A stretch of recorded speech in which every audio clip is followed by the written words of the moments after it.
it's your girl Rachel here from the Lark's Head Shop, and I am here today to show you a fun DIY project. We are going to turn this $5 mirror into this adorable boho macrame mirror. So you're only going to need a few materials, and the total project costs under $20, which is, I think, a win-win. So let me tell you what you'll need to get started, and we will jump right into it. Alright, so you're only going to need a few things to get started with this project. First, you're going to need this $5 mirror. I got it from Five Below, and if you do not have a Five Below in your location, you may be able to find a similar mirror online. This one is about 10 inches in diameter. And the key to finding a good mirror for this project is that the majority of the outer ring here is not closed off, so I can attach cord to it. So that's going to be your key. But again, this one is from Five Below. It was only $5. You are also going to need some macrame rope. So this is a 3mm cotton string, single twist, meaning that it's not a rope, it's just a soft string. And then you're gonna need a sharp pair of fabric scissors, of course, like you will for most macrame projects. And last but not least, a measuring tape. So that's all you're gonna need for this project. Let's go ahead and jump right in. All right, so to get started, we are going to need to cut all of our string into 34-inch segments. So each string is going to be 34 inches long, and we are going to be working in sections of 8. So you're going to need 8 sections of 8 strings each, and each string again will be 34 inches. So to get started, we're going to work on our first section. So we're going to use our lark's head knot to attach our string to the outer ring of the mirror.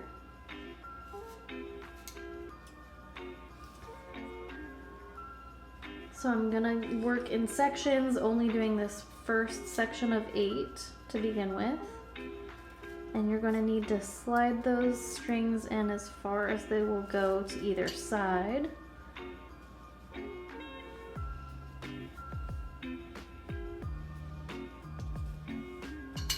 Oops.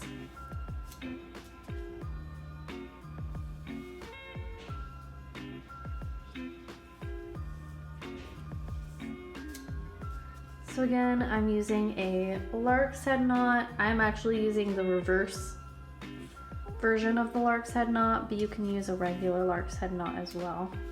I personally just like the look of the reverse lark's head better.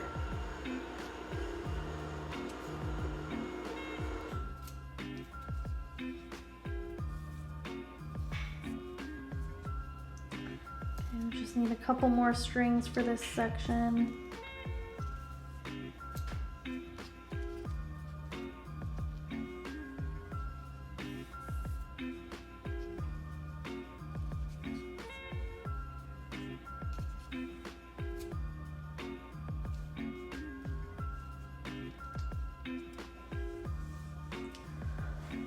Alright, so now we have 8 strings all attached using the lark's head knot. So now what I'm going to do is I'm going to separate these outer 2 strings. We're not going to use those right now. And I'm going to tie 3 square knots in the middle. So starting with these first 2, I'm going to tie a square knot here.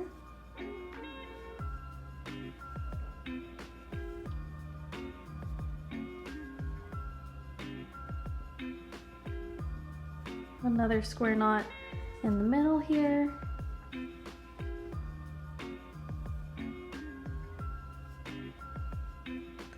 And then one more here.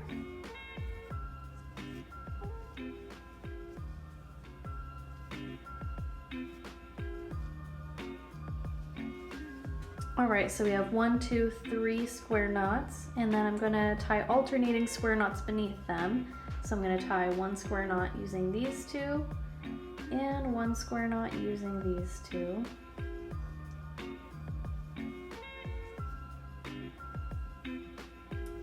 So the top row will have 3 square knots, and the bottom row will only have 2.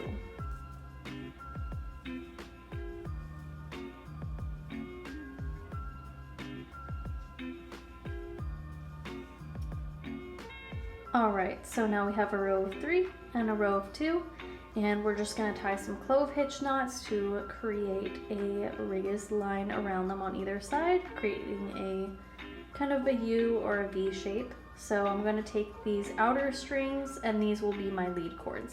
So we'll start with this side. This is gonna be the lead cord heading this way diagonally, and I'll just go down the row, creating diagonal clove hitch knots.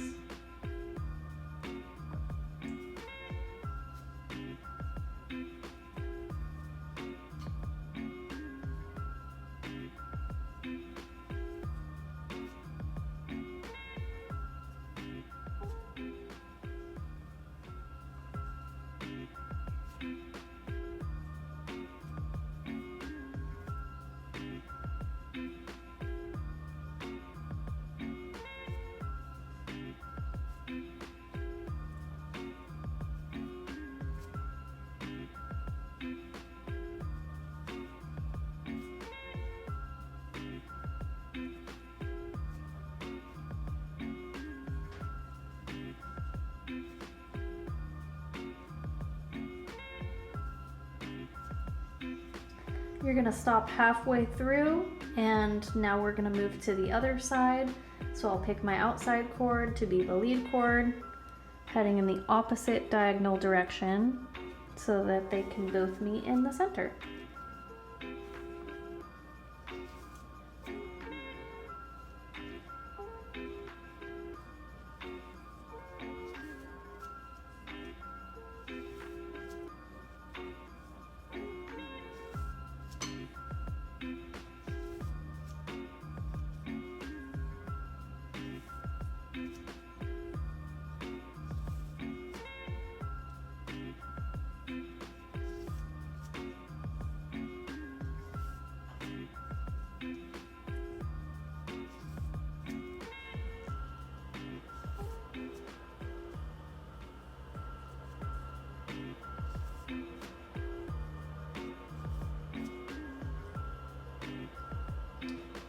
Okay, now that they have both met in the center, I'm going to pick one of the lead cords to tie around the other. So we're just going to use a simple clove hitch again to have the two sides of our little V shape connect.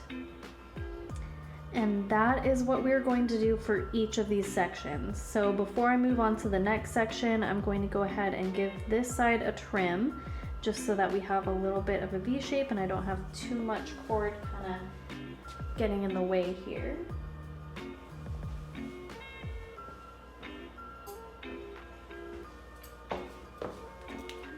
Okay, so we're gonna take our scissors and just trim a little bit less than an inch. Oops.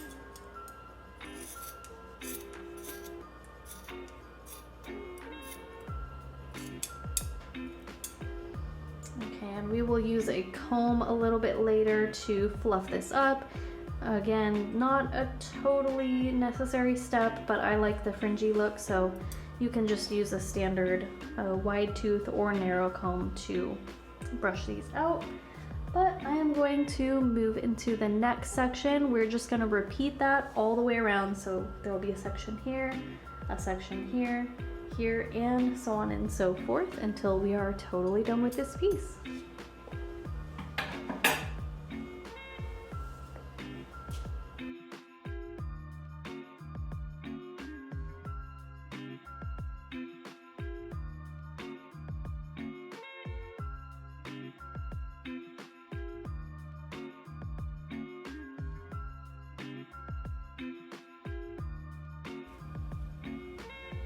Okay, so we went ahead and skipped forward a little bit. As you can see, I have already created all 8 sections.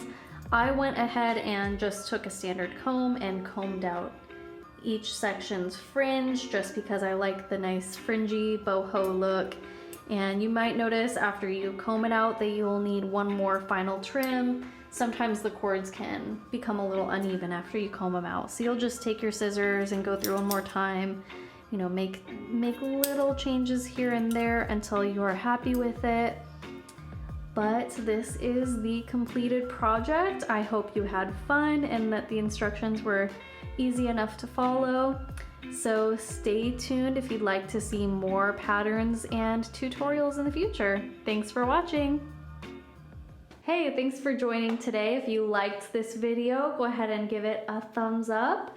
If you'd like to see more videos and tutorials, then you can hit the subscribe button, and you can also hit the notification bell if you'd like to be alerted every time I have a new video.